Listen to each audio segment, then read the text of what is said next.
Extra. Produtos que valorizam a natureza.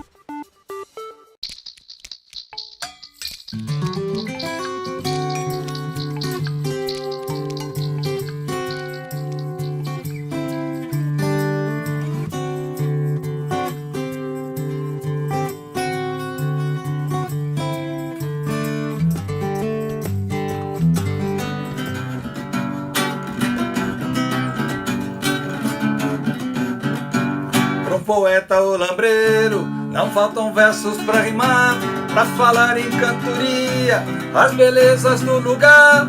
Mas não sabe, no domingo eu quero um jardim pra plantar.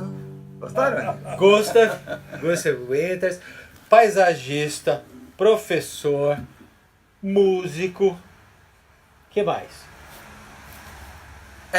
Contista, mentiroso. E bom papo. Então, hoje, eu sou Roberto Araújo, da Revista Natureza. Eu estou com uma missão um bocado difícil aqui, porque esse professor fala tudo. O Raul Cánovas também é professor, palestrante. Então, hoje acho que eu vou conseguir falar só isso e mais nada. Então, vamos começar, Gustavo. Eu queria que você falasse um pouquinho para a gente sobre a formação de um paisagista. Quantos alunos você já teve nesses anos todos de curso que você tem? Nossa, começamos a dar cursos em 1991, né? E de lá para cá, eu acho que nós já formamos cerca de 9 mil pessoas. Embora tenham 15 mil ainda no nosso cadastro, vamos dizer, que estão pensando, né, em fazer o nosso curso. 27 anos. 27 anos. Você é bom de matemática. Né? E tem muita gente que vem fazer o nosso curso, por exemplo, não muitas vezes para ser paisagista, porque não estão muito contentes com o próprio jardim, né? Você vê, no estado de São Paulo tem 97% da população morando na cidade e as pessoas querem algum verde dentro de casa para melhorar o astral, e melhora mesmo, né? Fala a verdade, né? Uma flor, uma samambaia, qualquer coisa que seja, ou mesmo uma hortinha numa garrafa PET na varanda do apartamento, né? Mas a que você atribui essa vontade das pessoas em geral? Eu acho que inclusive fora do Brasil está acontecendo isso, de procurar no paisagismo uma alternativa para a atividade que eles têm. É verdade, né? Eu sempre costumo dizer que nós só podemos estar em harmonia se a natureza também está. Porque nós somos feitos do mesmo material, átomos. Tá? Originalmente nós somos bípedes de sombra, vamos dizer, somos bichos de sombra. Então é natural que as pessoas, vamos dizer, que moram num ambiente totalmente artificial, que não é o hábitat natural do ser humano, que eles procurem um pouco de verde, né? Daí o sucesso... Retorno ao agreste. Sim. Ao agreste perdido, né? Por aí. Você né? acabou de falar que 97% das pessoas moram em cidades. Aqui no estado de São Paulo, né? Mas assim, sim, aqui no estado de São Paulo. E Mas acho que há uma necessidade aí da pessoa, mesmo inconscientemente, querer voltar a essa natureza perdida, né? Não tenha dúvida. Não tenha dúvida, eles sentem falta disso. A gente percebe isso pelos nossos cursos, né? Que vem, vamos dizer, pessoas que não tem nada a ver com paisagismo, mas querem saber pelo menos como não matar as plantinhas dentro de casa, dentro do O apartamento. que mais encanta as pessoas assim quando você começa a falar? O que elas mais têm sede de saber? Assim, qual a lição que você dá que as pessoas mais gostam, Gustavo, que mais se apaixonam? Como não matar a planta. Elas são assassinas de planta. Fundamental isso, né? Não, porque elas compram a planta com tanto carinho, né, em gardens e ceasa, sei lá e tal, e depois ela vê a plantinha assim, água todo dia, né, aquela coisa, não, vamos dar água, a planta gosta de água e tal, e aí acaba morrendo, né. E elas se sentem muito frustradas com isso, então eu acho que essa é uma das, vamos dizer, um dos motivos que a pessoa procura saber alguma coisa a mais sobre paisagismo, sobre como tratar as plantas e tal. E o que você ensina para a planta não morrer? Olha, várias coisas, né? São 4 dias, um curso que era para durar 5 dias, são 4 dias. Os cursos têm terminado ali às 8 horas da noite. Ali as pessoas, vamos dizer, elas acabam entendendo de que a planta é um bebezinho, né?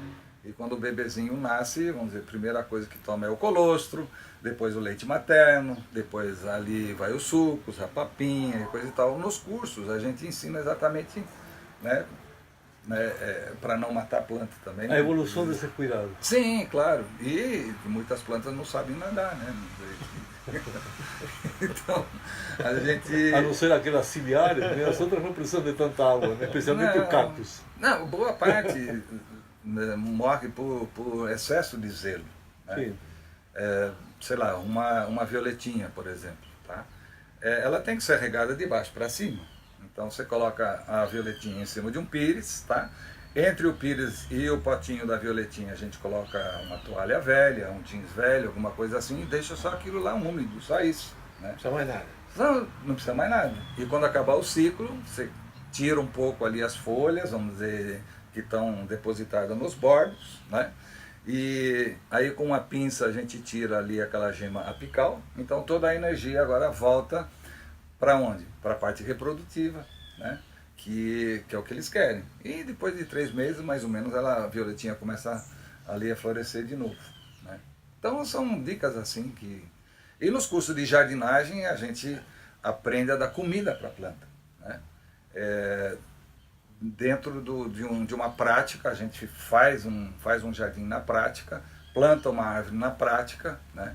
Que também tem que ser irrigada de baixo para cima, e esses truques todos que a gente ensina nos nossos Como cursos. é que você irriga uma planta de baixo, uma árvore de baixo para cima? Pois vários manuais, vamos dizer, de jardinagem fala para você abrir um berço, né, de 40 por 40 por 40, os meus já são o dobro, né, de 80 por 80 por 80, e você faz a mistura de acordo com a análise do solo, aquilo que está faltando você coloca. Agora, aquele material que saiu do berço, vamos dizer, os manuais falam para a gente devolver a metade. Eu já jogo tudo fora, faço um coquetel ali de comida para a planta, tá? Onde vai matéria orgânica tem bactérias, bactérias fermentam, soltam gases, a tendência do gás é subir ou descer? Né? Só aprender. É subir. Então... Normalmente a gente coloca um tubo sanfonado de dreno no fundo da cova, junto com a planta e tudo, e rega tudo por ali. Então a água vem de baixo para cima, fazendo uma compactação hidráulica na exata pressão que o torrão aguenta, então você não precisa ficar pisando em volta, não é um morão de seca, né? E toda adubação, toda rega, tudo é feito de baixo para cima, pelo menos nos primeiros 3, conforme a árvore grande, 6 meses, né? A gente ensina a fazer desse jeito, né? Que muita gente ainda planta, vamos dizer, no fundo da cova, né? Principalmente no dia da árvore, quando alguém quer fazer uma homenagem, bem na frente da televisão, enfia a muda bem no fundo da cova, a gente E você tira faz esses uma vícios. troca total de solo Eu faço uma troca total, não aproveito nada, por exemplo. desse solo original? Não, porque muitas vezes o solo não é original. Onde nós fazemos jardins, o solo não é original. Então não tem essa coisa da primeira camada. Isso é verdade. Né? Então, tira tudo. É um sacrifício, abrir um berço de 80 por 80 por 80. Aí vai colocar o mesmo material de novo. Né? Aliás, volta um pouco ao que você falou antes, sobre os 40 por 40 por 40 e que você usa 80 por 80 por 80. Explica isso por quê. O nosso amigo Jorge Castardi, né, que você deve conhecer, Sim, ele claro. fala que nós temos 2 tipos de clientes, o 10 para 1 e o 1 para 10. Né? O 10 para 1 é aquele que gasta R$10 no berço e R$1 na muda. Eu prefiro esse. Claro. E outros gastam, vamos dizer, R$1 no berço e gastam R$10 na muda. Entendeu? Na planta em si. É a diferença entre hemisfério norte e hemisfério sul. Eu prefiro o 10 para 1, porque a gente quer ver a coisa crescer, claro. É isso. Claro, claro. E crescer bem, né? E claro, com Diga-se de comida. passagem, que Então. nesse verso maior, com um bom substrato, um bom análise de solo, Exato. a gente está criando uma história para a planta que começa de zero, né? E que evolui permanentemente. Claro. É bem assim. Você é um estudioso de plantas, quer dizer, eu não sei bem, eu até queria que você falasse um pouco por que é holandês e você veio beber para cá, né, da Holanda, porque os holandeses têm tanta facilidade em lidar com as plantas, e queria que você falasse um pouco da sua formação, que você estuda, né, você estudou a vida toda plantas, você fez curso, como é que se forma um especialista? como você em jardinagem e paisagismo? É um aprendizado constante, né? Eu ainda continuo estudando plantas ali 1 hora por dia, vamos dizer.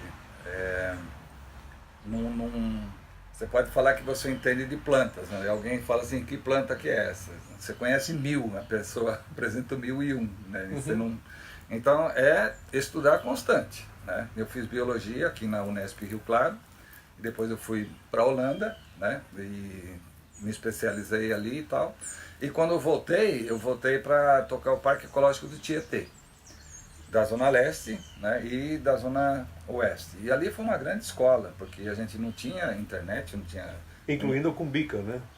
E eu era empregado, eu tinha que fazer o projeto, né, do aeroporto de Cumbica, junto com o arquiteto Adilson Godoy. E depois do serviço a gente ia para o campo de Marte e 148 pranchas em nanquim sobre vegetal, né, daí que surgiu o aeroporto de Guarulhos.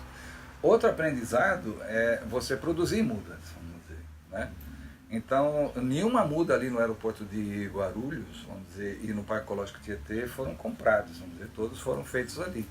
Então, esse é um grande aprendizado, né? De você ver a coisa desde a semente, desde a estaca, você aprender na prática, não na teoria. Ou seja, você não está aprendendo aí através do livro, sim, trabalhando numa coisa concreta, num espaço concreto, né? Eu acho que 90% daquilo que eu sei, vamos dizer, que eu ainda tenho que aprender, eu vou aprendendo na prática. Essa tua curiosidade pelo espaço público começou lá, em Cumbica?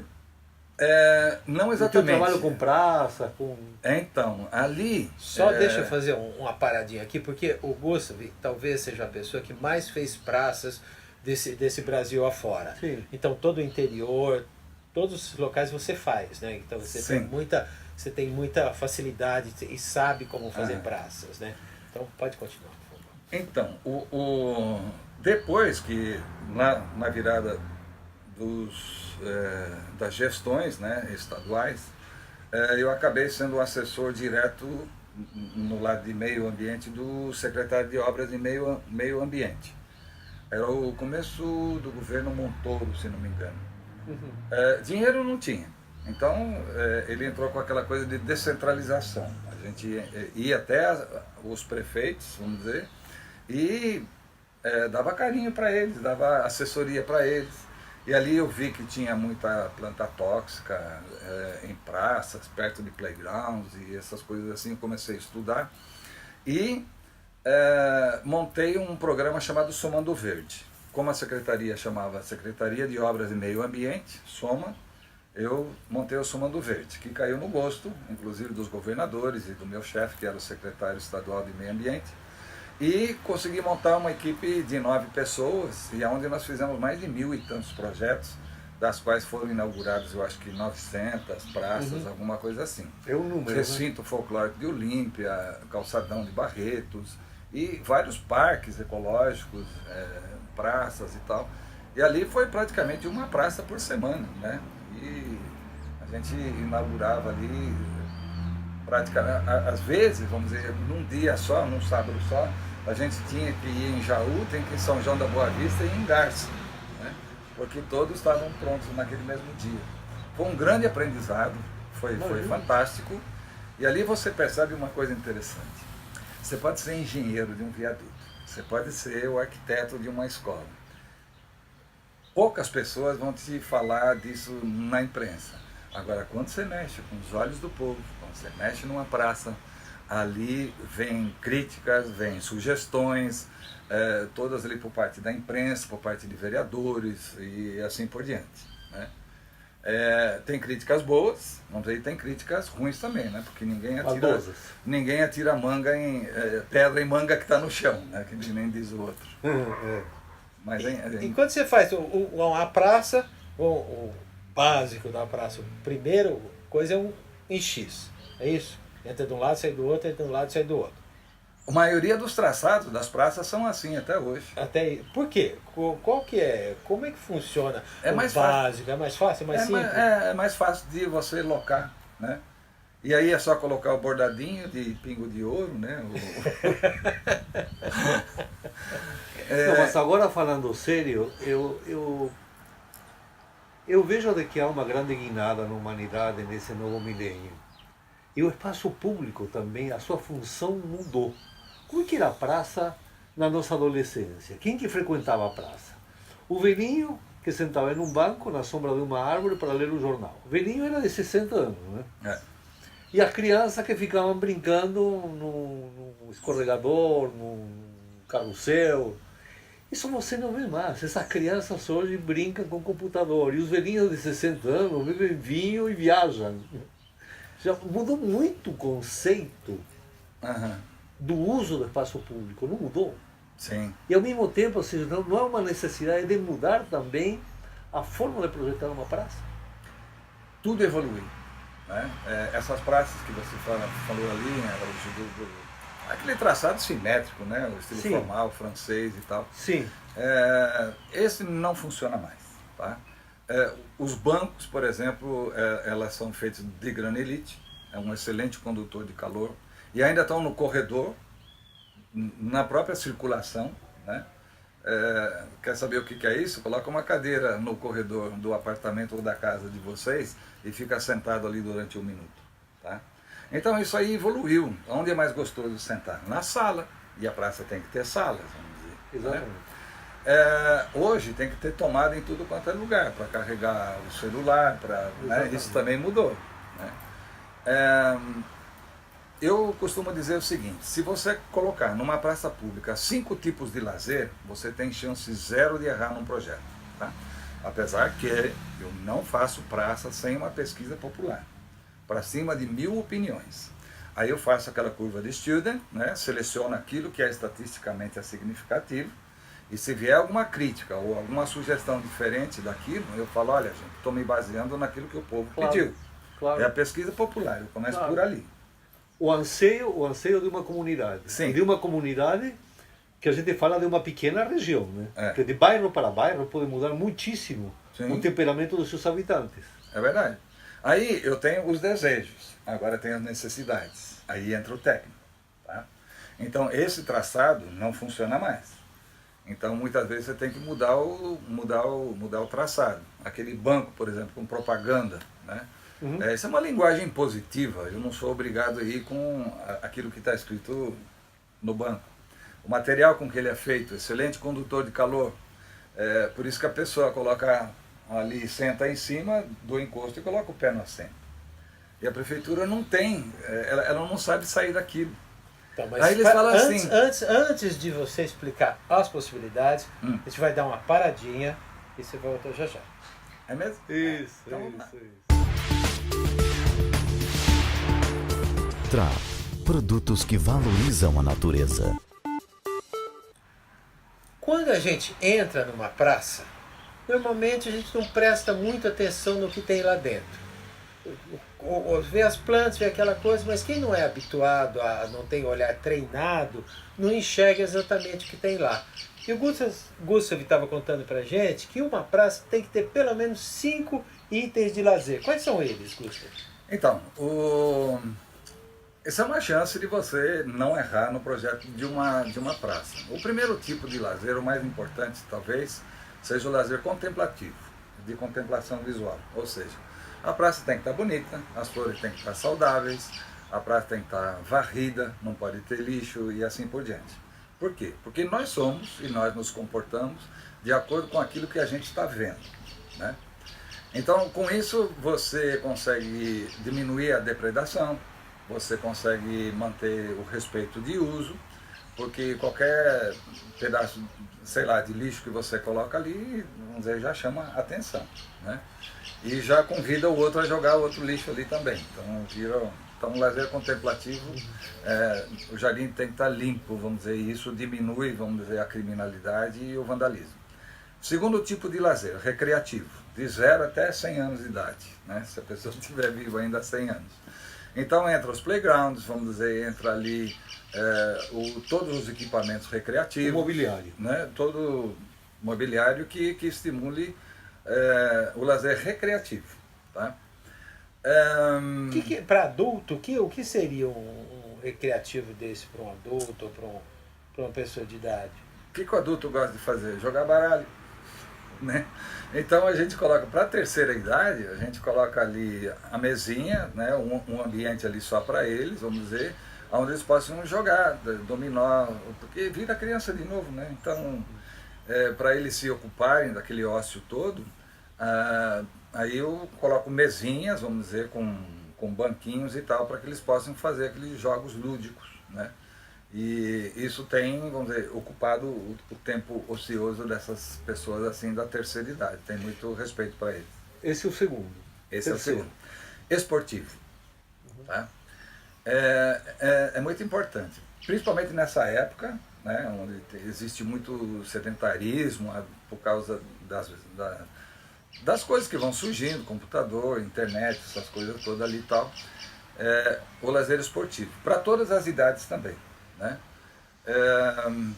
Isso pode ser, por exemplo, equipamentos que estão surgindo ali, né, de ginástica, essas coisas tudo, quadras poliesportivas, enfim, pistas de culpa. Sim, para treinamento físico. Para treinamento físico, é muito importante, senão a pessoa vira aparelho, né? Senão todo mundo vira um panquecão ali, é verdade. O panqueca não vira em pé, não isso fica tem em pé. crescido muito, isso tem crescido muito. Exatamente.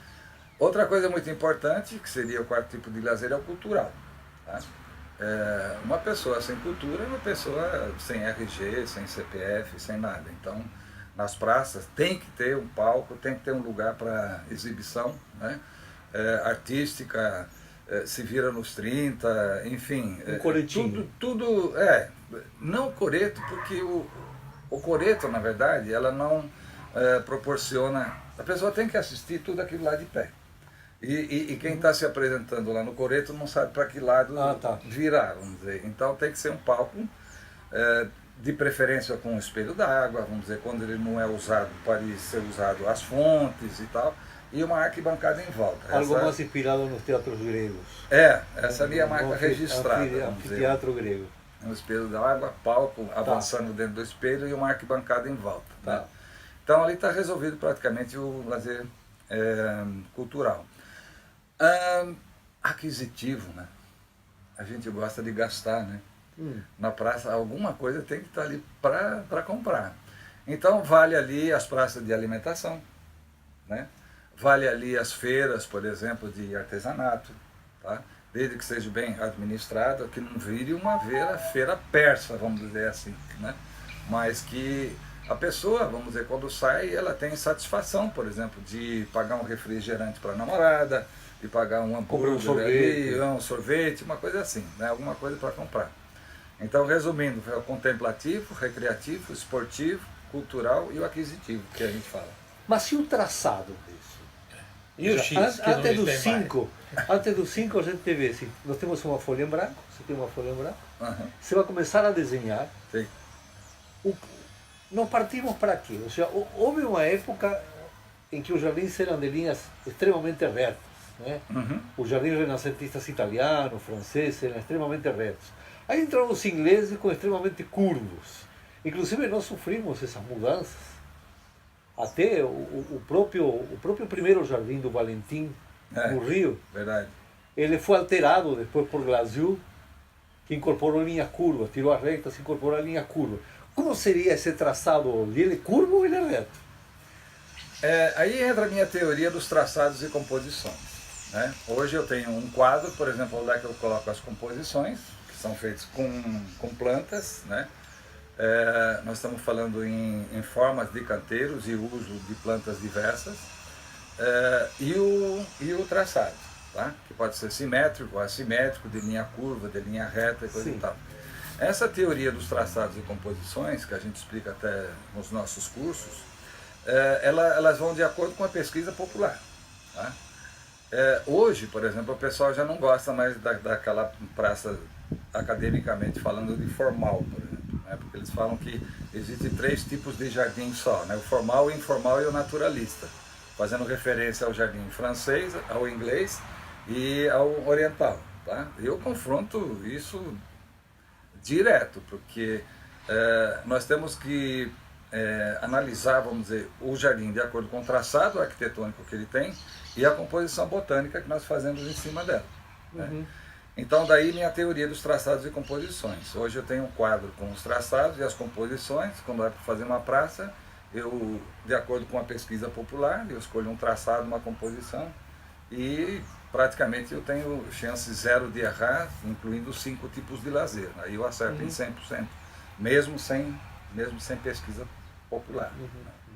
Tá certo. E quando você vai fazer um jardim, ou quando uma pessoa, você falou que muita gente vai até o seu curso para aprender a fazer o próprio jardim, para trabalhar em casa, para entender, para cuidar das plantas. Qual a informação mais relevante? O que é mais importante para a pessoa ter um jardim bem sucedido em casa? Como não matar a planta. Não, isso você já falou. Eu falo mais do paisagismo. Pois é. Eles têm uma frustração muito grande, porque, veja bem, você já viu uma pessoa indo no Garden Center com o carrinho? Sim. O bom dono de Garden Center, ele coloca as plantas mais vistosas logo na entrada, que são as plantas anuais, tá?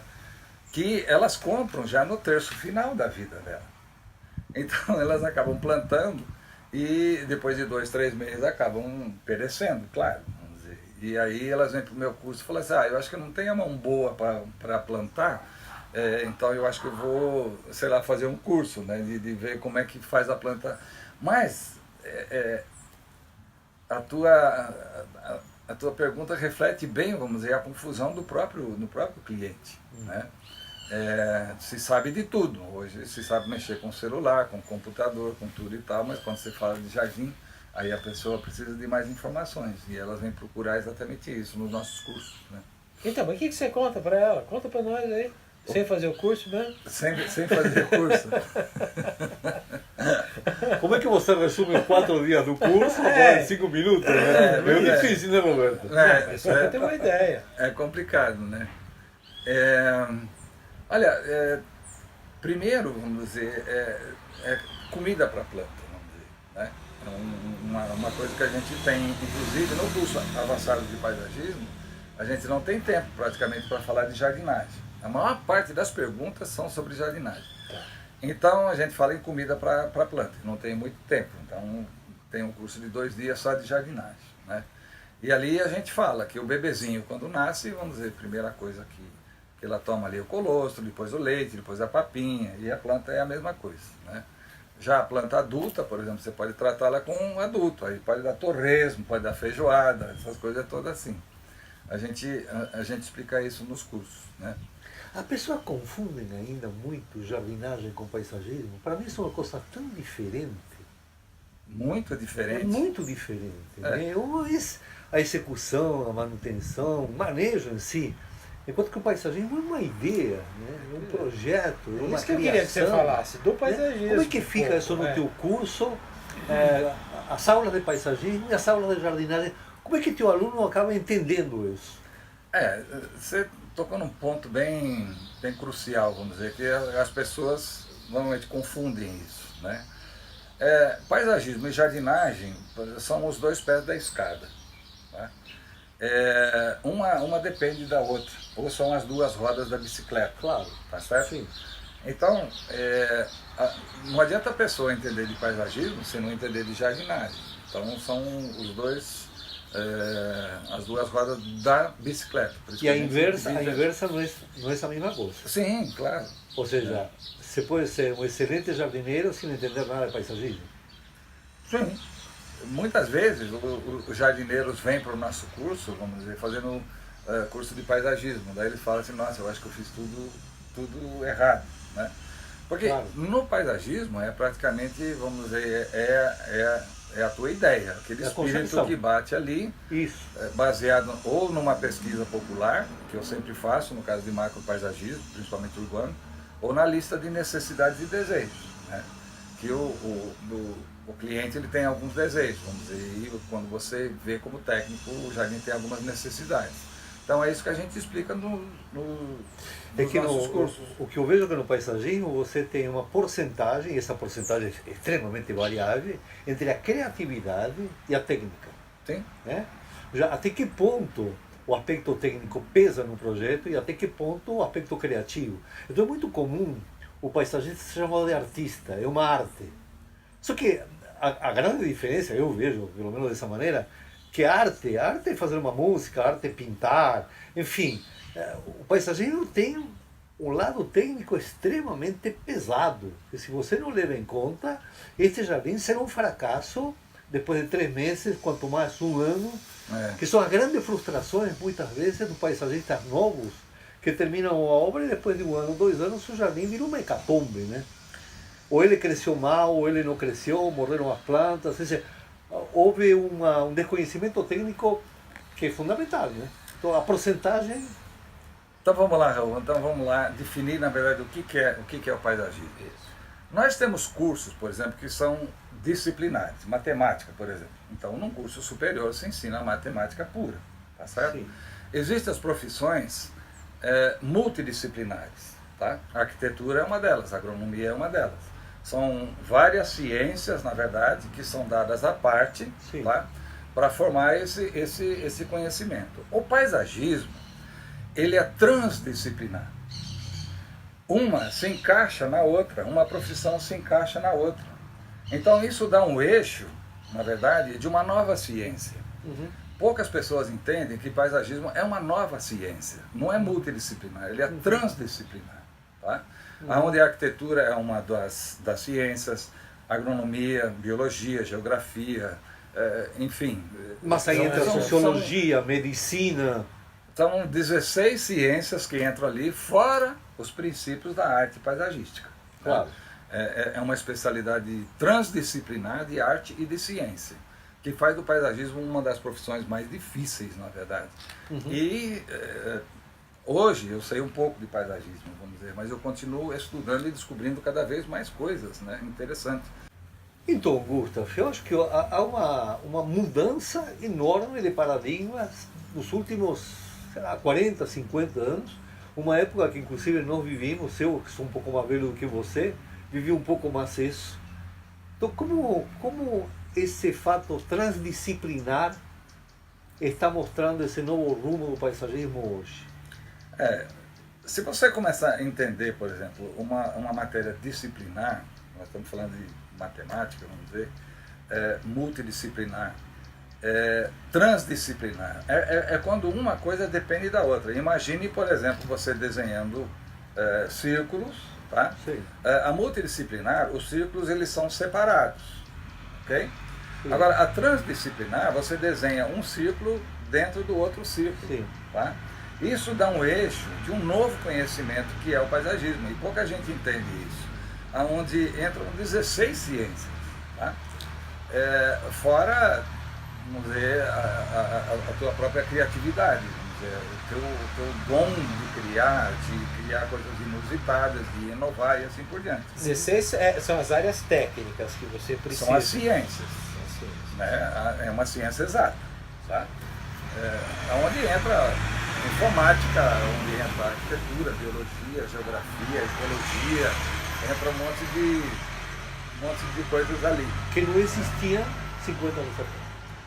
Não, o paisagismo era considerado, não, vamos fazer um lugar bonito, né? Então estava se falando somente, vamos dizer, no lazer contemplativo, que eu falei assim, que é um tipo de lazer. Esqueceram os outros tipos. Porque o jardim hoje, por exemplo, sei lá, além do esporte, além da recreação, é um lugar onde é que você pode ficar à vontade, né? O jardim tem copo, e se tem copo tem mesa, e se tem mesa, vamos dizer, você não vai colocar ali no meio do barro, se tem grama em volta, se tem plantas, você pode reunir amigos, você pode reunir ali a família, resolver inclusive problema de famílias, né, que às vezes tem ali, que num churrasco de repente ali se resolve. Mas olha as influências, eu acho que você falou, 97% da população do estado de São Paulo mora em cidades. É verdade. Estas cidades se verticalizaram de uma maneira brutal. Isso influencia enormemente na meteorologia do lugar. Então, às vezes, esse jardim que está aqui muda totalmente em 100 metros, por causa de ventos, por causa da insolação. Olha, eu aprendi na Holanda que a mãe não pode andar mais do que 10 minutos para ir com seu filho numa área verde. Tá? E que ali tem um parquinho para ela se divertir também. Eu já fiz isso com um filho, com outro, e andei de 500 até 900 metros. Né? Então, quando você fala de paisagismo urbano, isso tem que estar salpicado na malha urbana, inclusive para alimentar o lençol freático. Isso não é novidade. Né? Mas, muito além disso, vamos dizer, o jardim, hoje, ele é lido com dois lados do cérebro. O pessoal esquece isso.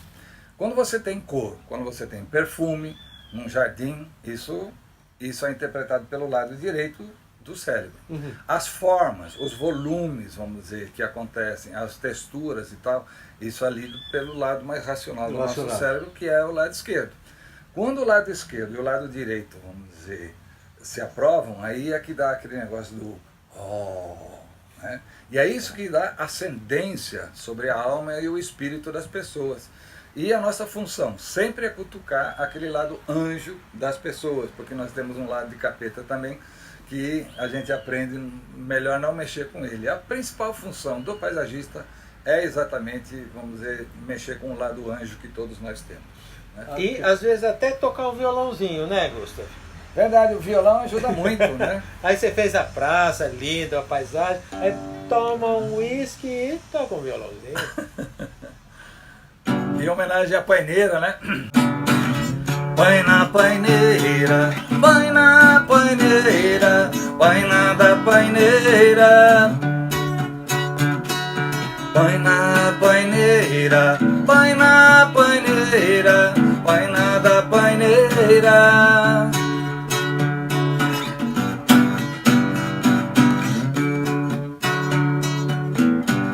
Mensagem seja prestada ao gigante da região, testemunha da nossa jornada tão dura deste sertão, tão dura deste sertão.